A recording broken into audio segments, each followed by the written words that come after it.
Hello,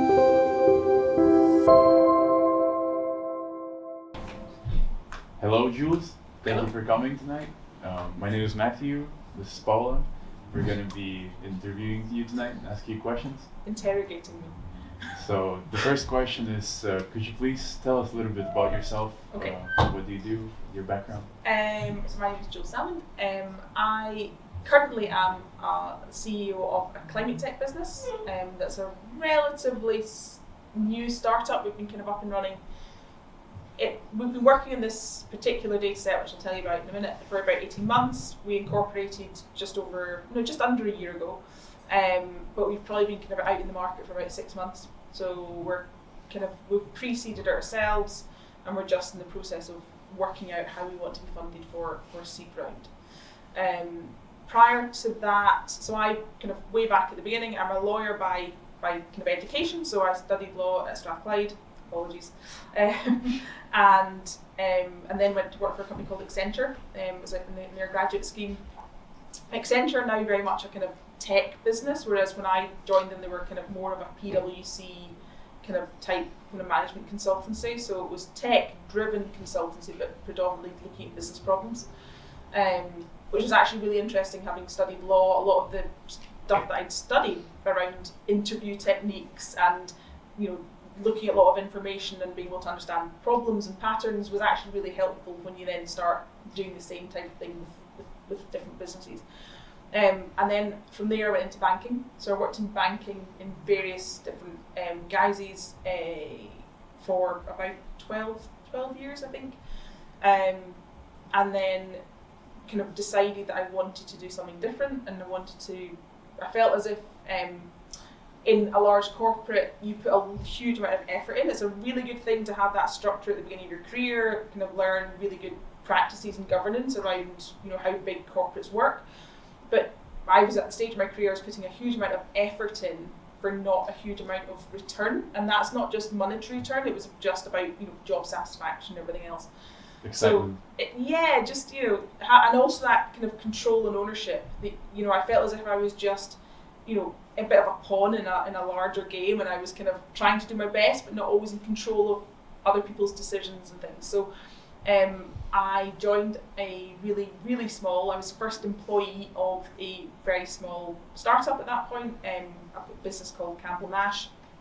And that was a consultancy based here in Glasgow, with basically 3 founders. That business ultimately kind of developed, and we ultimately developed a product out of that consultancy business. So we were going around speaking to a lot of predominantly oil and gas companies about how do we create a platform to manage their compliance. They want me to explain what compliance is. Sure, yeah. Understand what compliance is. So compliance is basically the rules and regulations that a business has to run by. So a normal corporation will have certain director's duties. If you're a director of a business, there are certain things you have to do. You have to submit your accounts and so on and so forth. If you go into a regulated industry like banking or oil and gas, there are external regulators that therefore determine additional rules and regulations you have to adhere to. So we basically come up with a software platform that would understand what business they were in, what regulations they needed to adhere to, and then make sure that would be done through the business. And we ultimately created a product out of this. So that was my first kind of foray into entrepreneurship as such. I was very much an employee of that business, and then we created another business out of that business. That business then was ultimately called Serico, and we did a joint venture with a company called Vincent Masons, who are a law firm here. Well, they're based in London, but they've a big office in Glasgow and another in Edinburgh. And so we didn't do seed round in terms of that traditional kind of pre-seed seed Series A. We did a 50-50 joint venture, so they put in £1 million worth of investment. We put in the kind of IP of the technology platform, and we built that up, and we sold that in 2018 to Dow Jones, who are owned by Rupert Murdoch. Everybody knows Rupert Murdoch. So Rupert Murdoch owns the Sun newspaper. He owns the Wall Street Journal. Quite a big fish then. A big fish, yeah. So anybody watch Succession? Succession is based on Rupert Murdoch. Yes. So he's a bit of a badass. He's as grumpy and as difficult to work with in real life as he is kind of portrayed to be in Succession. So so we sold into that business back in 2018, and then part and parcel when you sell a business is you quite often have to do what they call an earn out. So as part of your kind of you get obviously shares in that business, so you get an initial lump sum payment, but then you have they basically say you have to stay, for my case, 2 years in order to get your kind of larger kind of payment out. So I did my earn out, actually stayed for another extra year, just really wanted to kind of see that business take over. I mean, we built the business when we transacted as initially got taken over by Dow Jones. We grew the business in the time that I was in Dow Jones. We grew it basically grew it tenfold. Wow. So we had, by the time I left, we had a fully global team. We had gone from a turnover. We basically had increased the turnover by tenfold, and we had increased our product base 1,000%. So that was a huge kind of global rollout that we did, and then left thinking I would go back to corporate and be safe again and have a nice easy life. And then the two founders that we founded the original business with pretty much phoned up and went, "What are we doing next?" So here I am again, going, why are we doing this again? Because startup life is hard, really hard, but very rewarding. So that was a very long answer. All my answers will not be that long, I promise. So the next question would be, how did you come up with the idea of your current business? Okay, so I think my whole career has been around identifying problems and how technology can be used to kind of solve problems. So the last business that we had was called third-party risk. Does anybody have any idea what third-party risk is? No. Okay. So go back to the whole compliance thing. So when you are a business and you are interacting with other businesses, so let's say the university. The university has just done a huge building project. So they will have to have contracted builders, surveyors, architects, and there've been very multi-million pound contracts that they would have procured for that building work. Every single business will have to go through what they call a due diligence exercise. Somebody ever heard of KYC, know your customer? So if you open a bank, who's opened a bank account? Okay, so when you open a bank account, you need to take your ID down. You need to go through certain checks to make sure you are who you say you are. You need to take some utility bills down and so on and so forth. That's what you call due diligence, or KYC is know your customer. When you're doing a business-to-business relationship, it's like that, but tenfold. So you need to understand who all the directors are. You need to make sure none of the directors are on any sanctions lists. You've probably all heard of sanctions lists after the kind of Ukraine-Russian war. So we had to make sure there's no sanctions lists, make sure that everybody says who they are is actually who they are. Understand that business has got proper governance in place to make sure there's no bribery and corruption.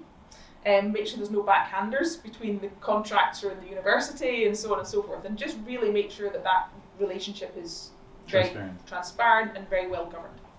So that was what we did in the last business predominantly. And we used to have Unilever, so Unilever, the large what we call FMCG company.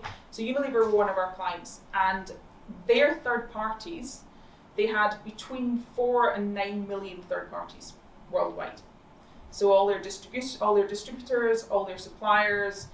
Think about the different products that Unilever manufacture, everything from food, pharmaceuticals, shampoo, conditioner. They have a huge array of products and all the different suppliers they need for all those products.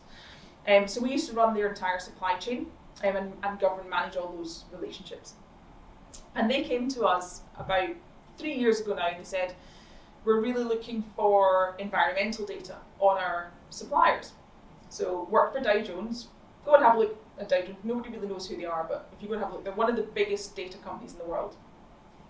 And they they run all kind of sanctions data, all bad actors data, so very corporate data. They don't really have much individual data. It's mainly kind of business to business data, but they are one of the largest business data providers in the world. So I thought someone in Dow Jones must have good environmental data. So I started, digging through data, all the different departments in the business, and it's a huge business. Eventually I found this team, and this team were delighted that I'd gone to speak to them. Like, finally somebody wants to come and speak to us. We've got this really good environmental data. And they said, so they came and they presented to me like an internal pitch for this data and said, we have 6,000 companies. And at that point I said, I can't take 6,000 companies to Unilever, because Unilever need data on between 4 to 6 million companies. So 6,000 companies is not even going to touch the sides. It's like a drop in the ocean. Yeah, I mean, Unilever would laugh at me if I took 6,000 companies to them. And so we started, and they said, oh no, that data doesn't exist. The data you're looking for does not exist. There is no way of getting that data. So I spent about a year in Dow Jones on this kind of special project, trying to work out the different ways of getting that data. And that data was their CO2 emissions? Basically. So there's if you look at any provider of emissions data, so there's people like Moody's, S&P Global, MSCI, Dow Jones, they all state that they have between 6,000 to 15,000 companies worldwide, and they have carbon data and environmental data on those companies. Those are the companies that are listed on stock exchange. They are the ones that are regulated, go back to the regulators, they are regulated to provide that data and report on that data. Anybody below that, so I call that the 1%, so the top 1% have to, by regulation, provide environmental data. Anybody sitting below that doesn't have to report anything. And there's no incentive for them to report it. There's no regulatory requirement to report it, and there's no commercial advantage to reporting it at this point. So our entire business is based on an incentivization model that we're currently working with the banks. The banks are regulated, as we know, so the banks need to understand what they call their financed emissions. Their financed emissions is not just the big investments they put into oil and gas, or a new oil rig, or a new coal manufacturing plant. It's their financed emissions is literally down to this university. If this university has got any, working capital finance or an overdraft facility that a bank is providing, the emissions that this university produces is part of a bank's financed emissions. So a bank needs to understand the millions of customers, business customers in our case, that they ultimately provide finance to. They need to understand what proportion of their carbon footprint they're responsible for. So they need this data. So what we're basically doing is we're sitting as a conduit in the middle and saying to the SMEs, so the small to medium enterprises that don't currently track this data, provide the data to us, and in return for providing that data, you will get paid initially by the banks, because the banks will physically pay money for that data because they need it in order to resolve the regulatory issues. And the SMEs love it because the SMEs are then able to justify the time that it takes to go and gather this data, because they actually get paid for it in year. Okay, this is a really interesting business model, all related to difficult business model. Regulations and everything. Well, yeah, you said that you worked in corporate for a long time, and the switch from being in a corporate environment and then running your own thing, did that come natural to you to becoming an entrepreneur? No, so there's a lot of, I think, kind of startup life is very much portrayed as quite a cool thing, and like we do have a table tennis table in our office. We've got bean bags, but it's no time to use it. No time to use it. It's really, really hard work, and I would probably recommend that you have some experience of corporate in your career. Corporate life provides, you get well paid being in a corporate, but it also provides really good mentorship opportunities. It provides really good structure, processes. What is it if I need to write a business case? What is a business case? How do I write that? If you're in a corporate, you've got people that will help you to do that and help you to understand what that process is. So I definitely recommend, having some experience in your career being corporate. because it's when you suddenly you're on your own. It's a bit like the difference between going from school to university. In school, you're kind of a bit spoon-fed. There's a really nice structure to what you need to do, and then therefore you can survive at university because you're a bit more independent, but you've got that background at school. So going from corporate to a startup is very similar. So in school and a corporate, it's nice and safe, and there's like 20 people in your team that you can speak to, and you've got a manager that's very clear what they need to do. Suddenly you go into startup, and you are you're the person that has to make the tea, but you're also the person that has to do the pitches. You're also the person that has to go to the bank for finance. You have to just do everything because there's maybe only 5 or 6 of you in the business.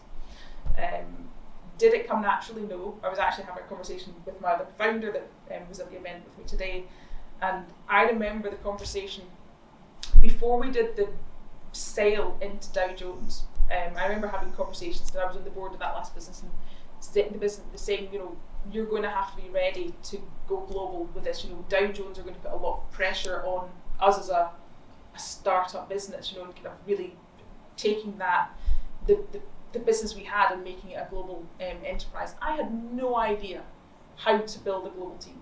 I'd built teams in Scotland and the UK and Europe, but never ever globally. I'd never recruited anybody in Hong Kong or Singapore or Australia. And I actually had this conversation over here. It's like, when you were asking those questions, this is my former CEO, when you were asking me those questions and I would turn around and say, yeah, I'm able to do it, I was absolutely like bricking myself. I had no idea how I was going to do it. But you just have to fake it till you make it. And how did you do it? Again, but it comes back to having confidence in your own ability. So I knew what I could do, and I knew what I was good at. I knew that I could build a team in Scotland. You just had to then take that and kind of build it out globally. So I think I have a huge amount of respect for people that are entrepreneurs in their 20s, because there's no way I could have done it in my 20s, because I needed the way I've done it is I've kind of got a lot of understanding of who I am as a person, what I'm good at, what I need as a team around me. And that took me till I was kind of mid 30s till I kind of found that. But so in answer, it did not come easy, but you've just got to have confidence in what you can do. Have you always known that you wanted to be an entrepreneur, or did it come later? And when was the moment when you realized, oh, this is something for me, it's something I'm good at? So the first time was an accident. So I went in as a consultant. I was working as a pay-as-you-earn job, and then we created this product, and it was never a conscious decision. I knew I wanted to work for a smaller business. I knew I wanted to work for a startup, not be a startup founder. So I'd gone to that as a kind of I had more kind of autonomy in that business because it was a smaller business. And so there was never the first time I never made a conscious decision of I want to be an entrepreneur or a founder. And I never thought of myself as an entrepreneur in that first business because I'd kind of fallen into it. Whereas this time around, we have made a conscious decision. I could easily have gone back to corporate, and as my mum says, yeah, I should have got a normal job and a safe job. But I decided I wanted to. I like the control and the ownership of starting something from scratch. So, yeah. So you said that you studied law in university. I did. Don't hold that against me. And how did you apply your knowledge of law in your domain?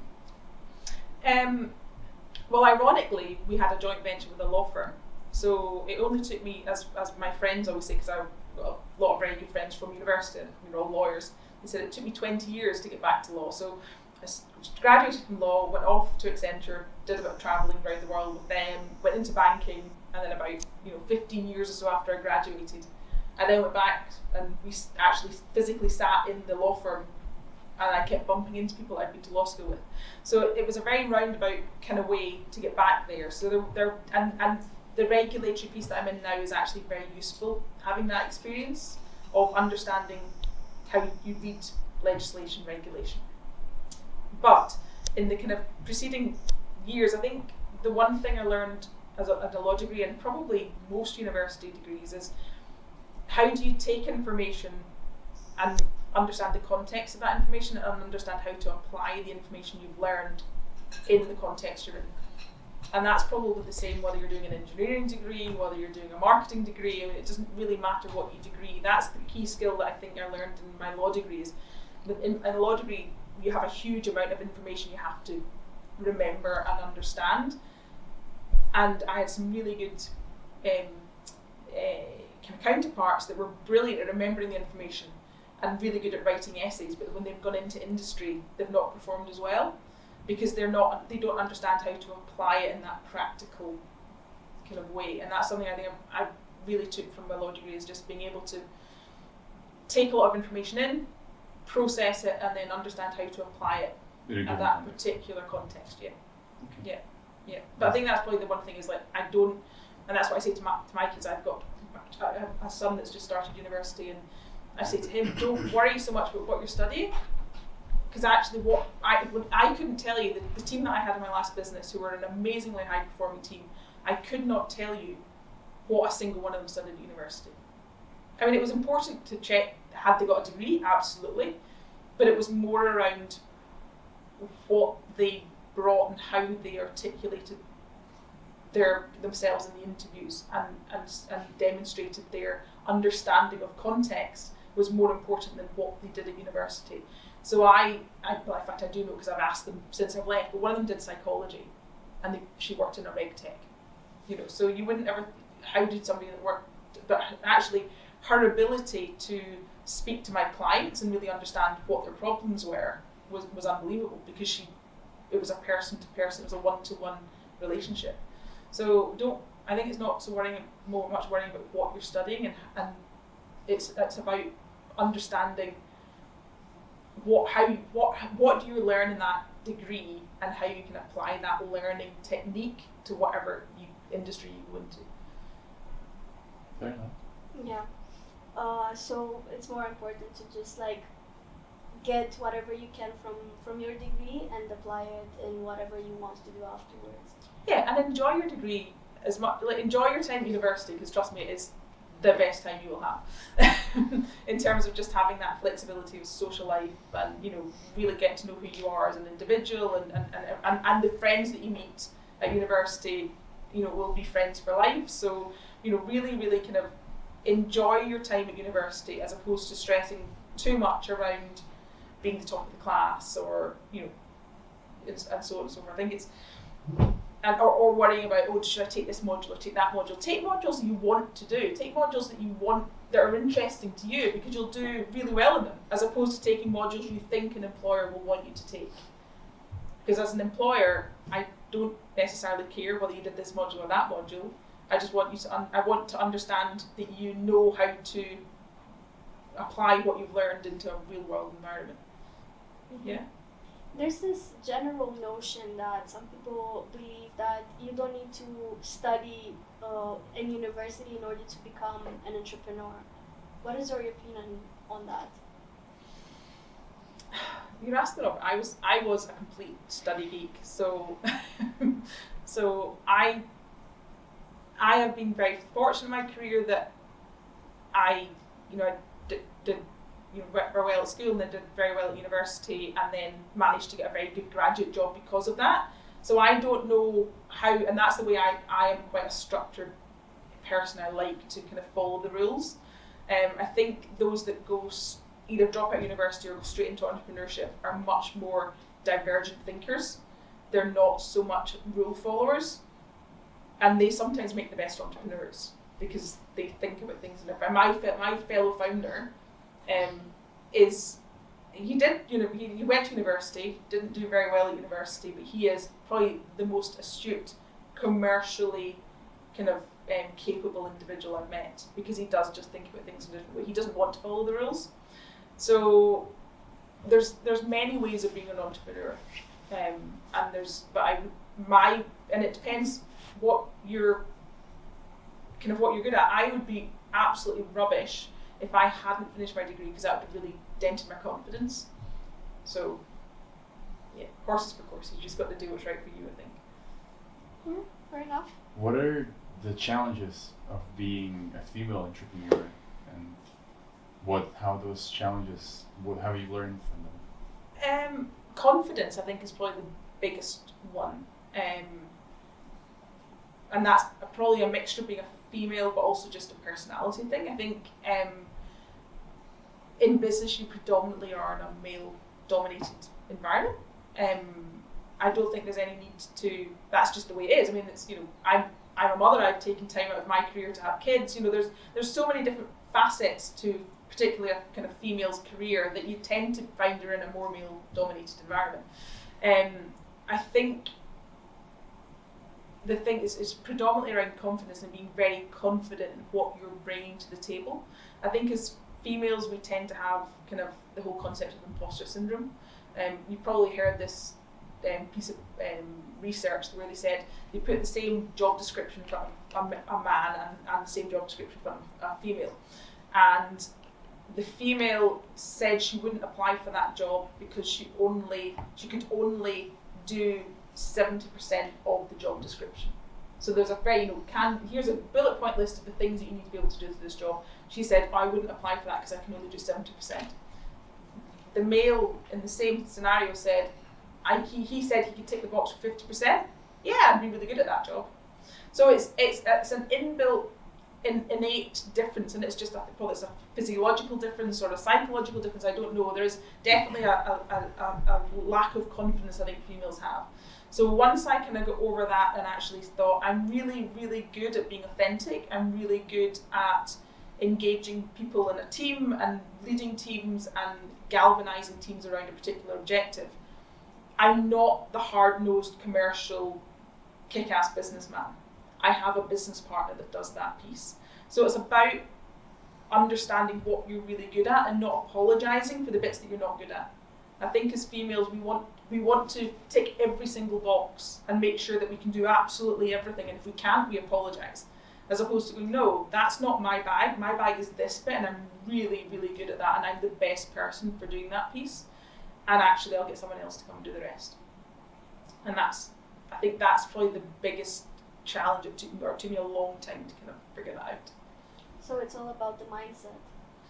Yeah, and just as females, and I've obviously never been in a male's body, but as a female, I do have that thing. I'm constantly apologising for things that I can't do, as opposed to going, well, that's not my job to do that, so I shouldn't apologise because I can't do it or I'm not doing it. So yeah. It's just because you wish that you could do everything. You feel sorry when you can't. I do some mentoring for a girl in the works at Lloyd's, and we met yesterday, and that was her thing. She said she's a program manager, very, very good program manager, but she's not a techie. She's not done any coding or anything else, and she's running a program at the moment within a tech environment. And she says, I start every meeting apologising for running the meeting because I'm not a techie. And she wasn't asking for my opinion in that, and I said, hold on a minute, stop. So you're immediately opening yourself up to be criticised and not to be taken seriously. And she said, I hadn't thought of it that way. I said, well, what you should do is caveat, I'm not a techie, but I'm running this project because I'm the best project manager there is. So yes, acknowledge the fact that you've maybe not got the 20 years of coding experience that the people you're talking to and you're managing have got, but also give them the reason why you're doing that job and not their job. And she said, I hadn't thought of it that way. So yeah, I think we have this innate requirement to apologise for what we do. So yeah, so for those females out there, please don't apologise. Take up the space that you've been given and own the space that you've got. Men are just naturally very, very good at that. And yeah, so I think we just have to get our elbows out. Serena Williams is probably my biggest inspiration. I love her. And she is like, you know, proper elbows out. She owns her space and she knows what she's good at. She also knows what she's not good at. What is her name again? Serena Williams, a tennis player. Oh, okay, Serena Williams. Yes. That's interesting. Yeah, so you've been mentioning that it's been quite a bumpy road, and being an entrepreneur, of course, is not easy. It's a lot of work, especially starting 2 companies already. Is there anything you would have done differently? Oof. Not been an entrepreneur? No. That's encouraging. Is there anything that I think be really very realistic about how long it will take to get market traction. So everybody comes into a business and says, you're really excited, I've got this business, I've got the best idea. So these aren't really things I would have done differently. This is just a realization the second time around. The first time around you do it, you think you're doing it and it's really slow because you're not doing it in the right way.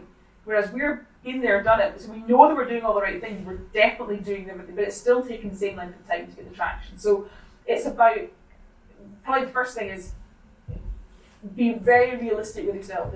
Is the idea really good, or is it just that everybody that around you that really likes you is telling you it's really good? So as early as you possibly can within any business idea, get somebody that's not your mum or your best friend to tell you that is actually really good and that they will pay money for it. You can have the best idea in the world, but if nobody's ever going to actually put their hand in their pocket to pay for it, it's a complete non-starter. So it's very much, Elon Musk has got a really good concept of fail fast, and it's much better to have 100 failures for one success than have one potential success that you spend all your money on and it takes 6 years to realise it's actually a failure. It's so much better to do multiple very quick iterations of things that are going to fail and refine your idea before you come up with the idea that's actually going to make the best business idea.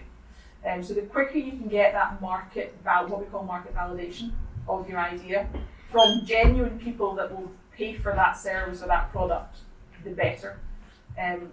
There's a book, I can't remember the name of it, it's called something like the mum factor or something like that. I'll maybe try and remember it and send it on to you, but it's a really good book around, a lot of entrepreneurs or startups surround themselves with yes people. Oh, that's a brilliant idea. Yeah, we would definitely buy that. But you need to try and get access to actual buyers to see if they would part with their cash to buy it. So be realistic about how long it takes, because it's always longer than you think. And how would you essentially resolve this problem of not having only yes people around you? Comfort zone. So you need to completely put yourself out of your comfort zone. So if you're doing a consumer-based product, go out on the streets and speak to people that you've never met before. Whether that's with a leaflet drop or actually go and speak to people that you don't know and ask them, do you trust me as a potential seller to you? Do you trust the product, or do you have value in the product I'm selling? It's much more difficult doing a business-to-business service because you need to get access to buyers within a business and so on and so forth. But if you're doing a B2C business, it's very much around, whether that's, if it's a product, maybe setting up a stall in a craft fair or, whatever your outlet's going to be, to actually get people that will potentially consume the product or the service. And doing that as early as you possibly can before you start building a team or start investing in technology or having a huge amount of outlay. We have this concept of a runway in startup world. Runway is basically the money you've got versus the amount of money you're burning, and your runway is the length of time that you're going to have before you run out of money. The longer you can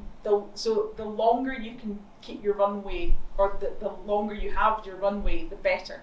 So don't really start putting cost on your business until you absolutely know that there's what your path to revenue is. Okay, so for example, don't rent offices and employ 20 staff if you haven't actually got any market traction yet, because immediately you have cost that's reducing your runway when you still don't have a path to revenue, and that's always a massive balance. Yeah, well, I guess run until you still have money before you still don't have any. Don't run out of money. That's the worst thing you can possibly do. Get the money and run with it. But yeah, well, from what you've been saying, it's clear that being an entrepreneur is very stressful and difficult, and thus I would like to ask you about quitting, whether you've ever considered quitting. Every day. And how do you fence those thoughts away to keep going? So it comes down to it's a personal kind of almost like lifestyle choice around if you feel the rewards you're ultimately going to get back from what you're doing outweigh this, right? I have probably portrayed it as it is a very stressful thing. It's a very time consuming and very kind of confidence damaging kind of thing. You wake up every morning going, am I the right person to do this? But if you can really visualize the end goal and you're very confident in your own ability to get to that end goal, and you know the end goal is going to be worth the effort, then that stops you quitting. But yeah, probably on a daily basis I come up with why am I doing this? But I know ultimately that the reward that comes out of it, I wouldn't want to do anything else. But I think you probably have the same in corporate. You've met a bad meeting in a corporate and you think, I need to go and find something else to do. So maybe that's just me. But it's about reward. It's about your rewards. It's about, I've got a very good lifestyle in the fact I can kind of dictate when I want, and I work really hard, but I don't have to start at 9 o'clock in the morning. If I have to have a meeting, I'll start at 9 o'clock in the morning. But because I'm kind of in charge of my own diary and I'm not having to kind of stick to the 9 to 5 and so on and so forth, it affords me a much more flexible kind of working schedule, for example. I don't think I could answer to a corporate boss again very easily, because I'm used to kind of managing my own team and being part of the kind of ultimate management team. Being your own boss lady? Being my own boss, although there are myself and another 2 founders, and we all predominantly, I am CEO because I am the front of the business. I'm probably the best person that does all these types of things and everything else, but we have an incredibly capable commercial director who was the CEO of the last business, and we have a data science head of data strategy guy. So we are very much equal partners in the business. So although I have got the title CEO because I am front of house for the business, we do have a very equal kind of share. So we're all each other's bosses to a certain extent. But yeah, it comes down to the risk. The risk reward is a huge risk to being a startup, to be an entrepreneur. But have confidence in your idea, confidence in the fact that you can get the market traction and you have a path to revenue, confidence that you as an individual or the team you have are the right team to get there. And if you have that, then yes, you will question your sanity probably on a daily basis, but you just keep going because there's no alternative because you've made that path. I mean, there's no way that I will ever let coming back to that runway thing, I am in charge of my own destiny, and that we have to succeed. There is no alternative. So. Yeah, you mentioned that you work based on your own schedule. You basically make your own schedule. Do you think you work more as hours in a day than like a normal 9 to 5 person would? It's a very different thing being an entrepreneur or being your own in your own business. I think about it probably 24/7. I mean, I'm on all the time when I'm making dinner, when I'm, getting ready in the morning. I'm constantly thinking about my, kind of certain business problems that I've got and so on and so forth. So I think when it's your own business, what do you mean by work? I'm not clocking in to work. I'm just always working, but I'm not always working. It's just, it becomes, I very much view the last business, I used to always have this joke of so I've got 3 children and my last business was my 4th child. I thought about it and I nurtured it as much as I had nurtured my children. Is it the most difficult child as well? It was the most difficult child to leave. When I had to leave, it was like basically leaving one of my children. So the other children that you left, it didn't feel that bad. They're fine. But that's the kind of commitment that you bring to the business. But the amount of reward that you get from seeing a business succeed. I mean, I still have I was always kind of very much kind of the company mum. The team that I employed every single member of that team. And that team are now running global roles in Dow Jones. We've left the team in there and they have just gone on to their own successes. And I take a huge amount of pride and, kind of confidence in that, that's what we created and we let it kind of go out into the world and flourish. And you can't buy that. You will never get that type of reward in a corporate, ever. So that's probably what keeps me going, to do that again. It's not about, it genuinely isn't. A lot of people, that's one of the conversations we had yesterday around kind of what is success, and success for me these days is nothing to do with, it's not saying nothing to do with money, it's about what you can create. And absolutely, we all need to kind of feed ourselves, and I'm very fortunate, I've got a very kind of nice lifestyle, so the money is important as well, but that's not what I see as successful. Success to me is creating something out of nothing, and having something that is of genuine value to society, to kind of to leave as a bit of a legacy, and get paid along the way would be nice. That's great. That's great. What would you say you're most proud of today?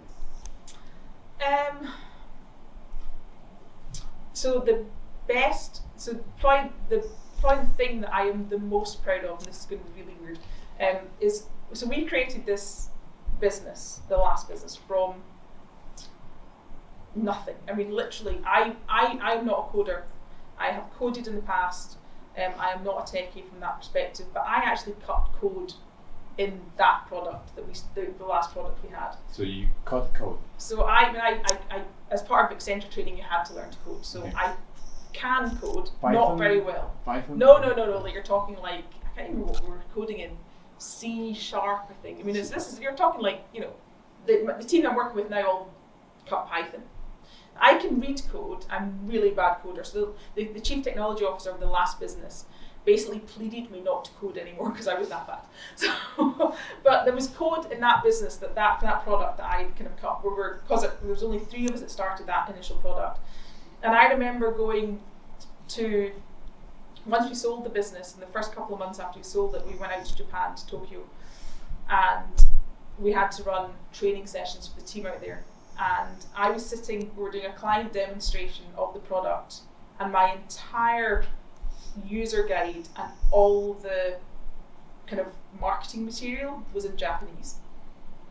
And it was just like, I was almost in tears. I was like, that's, like, we literally created that in a room in Glasgow with like just the 3 of us, and it's now just become this big behemoth that's actually got user guides in Japanese. There's people in Japan now using our product. I mean, that was probably the thing that I was the most proud of, which sounds a really weird thing, but I've still got that Japanese user guide and I've got that in my office.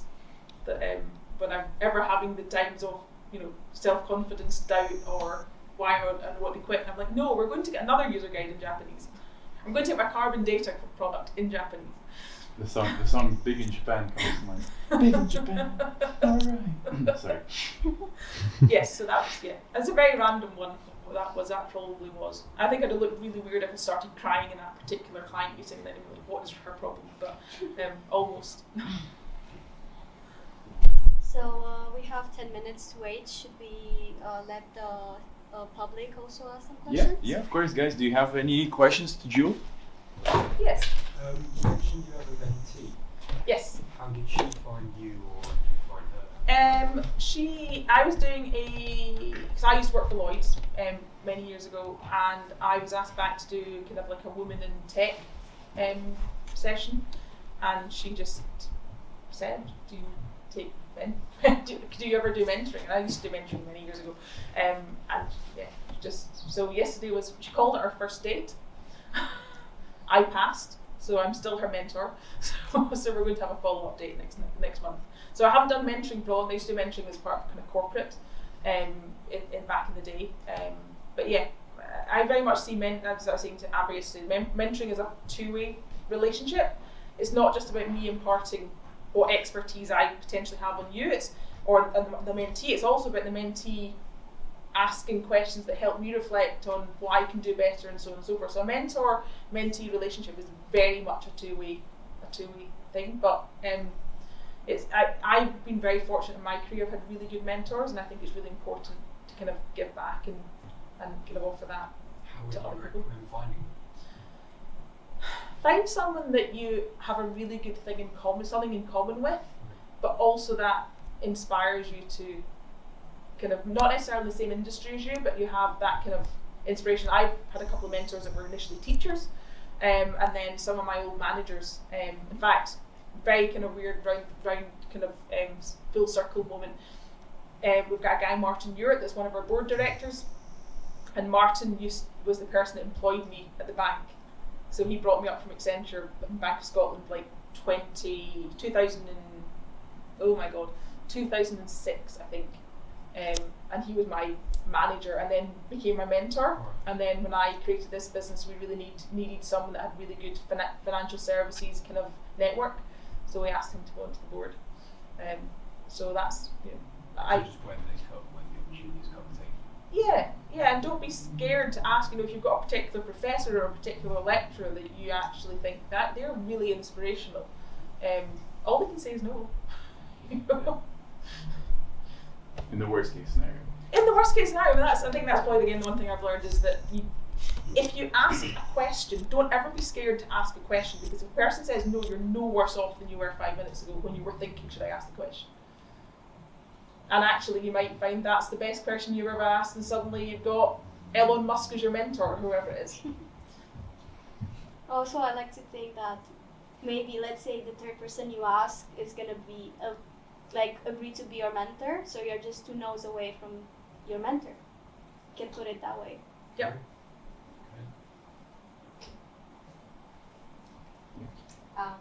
Jules, I just want to start off with saying thank you for being here, because everything you've said so far, I know is going to help me for a long, long time. Like, we've had just keep drawing panels.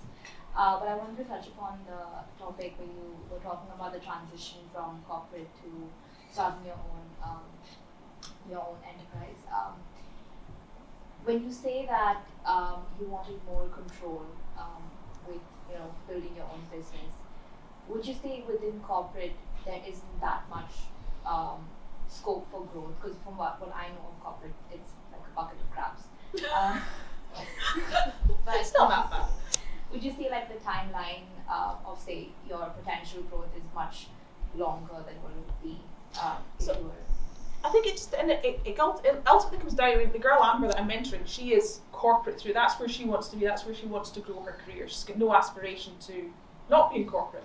So my role with her is about helping her navigate stakeholder management, network management, kind of upward influence, all these types of skills which you don't necessarily need so much in your own startup.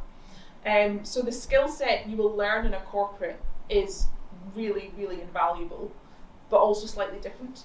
And that some people thrive in that environment, and that's what they absolutely love. So there's nothing wrong or right of being in a startup and being in a corporate, or being in your own business, or being an entrepreneur and being in a startup. There's a lot of really entrepreneurial individuals in big corporate. It's about finding the corporate that suits you. So working out kind of the culture, and I've worked in some corporates that I've absolutely loved, and I've worked in some corporates that I've really not enjoyed. So there's a huge variety of corporates out there. So I wouldn't think of corporates themselves as bad. I think there's some, in fact I know I've got a really good friend that works at LinkedIn, the kind of online networking kind of site, social media site, and she has got a brilliant career, and she's been there 9 years, and she's been in 7 different roles in 9 years. So that they are very much about embracing kind of change and going into different roles and experiencing different things in different locations in different countries. And she has had a phenomenal career in the same big corporate. But that corporate has got the right culture for her, it's got that ability to transition and to change roles and try different things. So It comes down, I guess, to being lucky with having a good boss in the beginning. Because if you have an environment which doesn't care for your growth, and yet you have to be there 9 to 5 every day, then you're just wasting your time, I guess, a little bit. yeah, but also again we were talking yesterday about this upward influence. If you've got a boss that's not, you don't feel as being supportive, then try and work out, well, why is that boss not being, what is going on with that individual? Are they disengaged from work? And try and work out what's making them tick, what's making them be like that. And then you can try and engage them and say, well, what can I do to try and help that person? And that can ultimately sometimes unlock what the barrier is. So it's not just about sitting there going, oh, I'm stuck with this boss that doesn't get this, doesn't get that, or I'm, he or she is waiting for me to kind of meet my desk 9 to 5. you're always in control. I think this has taken me a long time to realise that you're always in control of your own destiny. So either you need to move, or actually you think, well, I really like this team, but I don't like this particular component. Well, is there something you can do to try and make that a positive rather than a negative?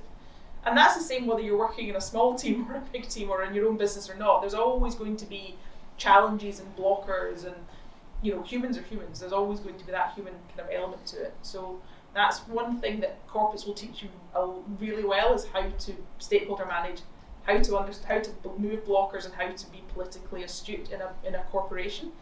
You need that whether you're in a startup or whether you're in corporate. So. Right. So previously you said that the failure is part of the process. So have you ever come up with the idea that led to failure before your actual entrepreneurship? Lots. Lots. So, in fact, I was talking to Jasmine earlier on about just how our business is evolving. So when you start, that's the other thing as well, when you start with an idea, the idea you have at the beginning will not be the idea that ultimately makes you money, or that ultimately gets market traction. You what you call pivot, and you kind of find different kind of versions of that value proposition. So we've been trying to get seed funding. So we pre-seeded ourselves. So we did the initial kind of market evaluation, initial development of the product ourselves out of the kind of sale of the last business, and we've been trying to get seed funding. And it's been really, really difficult to get seed funding. And so we could probably say we failed at getting seed funding. But what we actually did, we decided to do funding in a slightly different way. So we're basically getting what we need. We're getting the investment we need, but we're just doing it in a different way. So it's not necessarily about failing in the kind of binary sense of the word. It's about actually going, well, that's not working. So how do we still succeed in another way? So it's not necessarily about failing and giving up. It's about saying, actually, we're not getting the outcome we want from that particular avenue. So either we give up, or you find another avenue and you get the same outcome ultimately, but in a different way. But the quicker you can figure out that that's not the right avenue, the better. I like to think of an entrepreneur as a good solution finder. Avenues. It's all about avenues. Find the right avenue that's going to solve the problem. Yeah, I think that's probably exactly what we, on a daily basis, you are constantly trying to solve problems. The kind of key to a good entrepreneur is working out the problems you're going to face before you face them, and almost having an answer to that, and not being scared to face the challenges and kind of try and work out ways of overcoming them. There's a really good, I'm part of the FinTech Scotland network, and all these kind of entrepreneurial networks are so invaluable. Just being able to go and, like, we quite often go out for dinner, some of the founders go out for kind of founders dinner, and just being able to talk through the challenges that you think you're the only one that's having, and then actually you speak to other founders and they've got the exact same problem. And that's a really good kind of, I was speaking at my former school a couple of months ago, and I was saying to them about network, and the network that you start gathering from kind of the ages you are absolutely invaluable, particularly if you go down the entrepreneurial life, because it is quite lonely. But if you have a really, really good network of advisors, not just yes people that we talked about earlier on, but just actual advisors that will give you an honest answer, becomes really, really helpful. Whether you go into corporate or kind of startup life, having people that you trust, that have known you for a long time, understand how you tick, understand what really kind of drives you as an individual, having that kind of network and building that network is really, really helpful. And that helps when you're in solution mode of, I don't quite know what to do here. I've always got someone in the network that I can kind of reach out to and ask. Or maybe they've gone through the same problem before. Yeah, or they just look at it from a different perspective, because you're so focused on it that you sometimes can't see the way out of it. Yeah. So, and I guess from that, don't be scared to ask the question, to ask for help, because you don't know everything.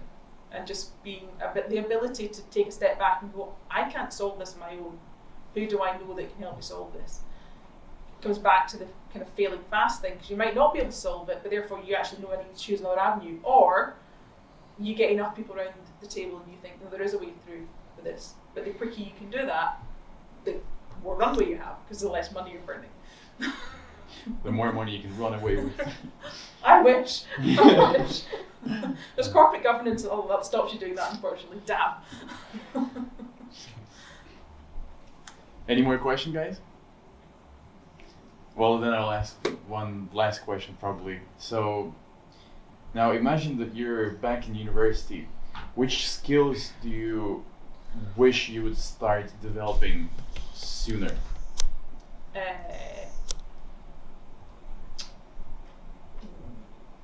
Network, probably. I didn't really start building my network until I was kind of probably mid-20s, and I was very lucky that I actually had built my network, hadn't just really been consciously aware of doing it.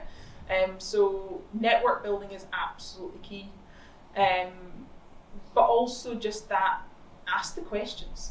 Don't be scared to ask the questions, even you might get a no for or whatever else. I think I was too much of a process follower at university and just, stuck by the rules, didn't raise my head above the parapet, just kind of got on with the job, and then you don't really get where you want to get to until you start asking the difficult questions or challenging the people that are blocking you and things like that. So it's just, they're probably things that if you have the opportunity to learn them at university in a relatively safe environment, take that opportunity now rather than waiting until you're in a really scary job with a scary boss and then you'll take another 10 years to learn it. So university is a really safe environment to kind of have those kind of arguments and debates with people. Say no to someone and just to see what it's like.